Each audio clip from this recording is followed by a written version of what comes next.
রাজ্জাক খাঁ খুনের পর নিরাপত্তা জোরদার, দেহরক্ষী পেলেন ভাঙড়ের 10 জন তৃণমূল নেতা। তৃণমূল নেতা রাজ্জাক খাঁ খুনের ঘটনার পর রাজনৈতিক উত্তেজনার মধ্যেই নিরাপত্তা বাড়াতে পদক্ষেপ নিল প্রশাসন। এবার ভাঙড়ের 10 জন তৃণমূল নেতাকে বরাদ্দ করা হলো নিরাপত্তারক্ষী। কলকাতা পুলিশের তরফে এই সিদ্ধান্ত নেওয়া হয়েছে বলে সূত্রের খবর।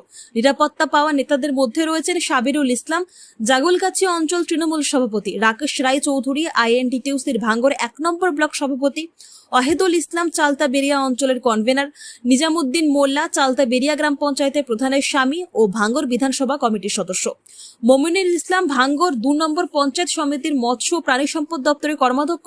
অন্যদিকে যাদের দেহরক্ষীর সংখ্যা বাড়ানো হয়েছে তাদের মধ্যে রয়েছেন আহসান মোল্লা ভাঙড় 1 নম্বর পঞ্চায়েত সমিতির বনভূমি কর্মাধ্যক্ষ, বাহারুল ইসলাম দক্ষিণ 24 পরগনা জেলার পরিষদের কর্মাধ্যক্ষ, শাহজাহান মোল্লা ভাঙড় 1 নম্বর ব্লকের তৃণমূল সভাপতি, খায়রুল ইসলাম ভাঙড় 2 নম্বর পঞ্চায়েত সমিতির বনভূমি কর্মাধ্যক্ষ, মহাসিন গাজী ভাঙড় 2 নম্বর ব্লকের সংখ্যালঘু সেলের সভাপতি। তৃণমূল নেতা রাজ্জাক খাঁ খুনের পরে ওইসব নেতারা আতঙ্কে ভুগছিলেন বলে জানা যায়।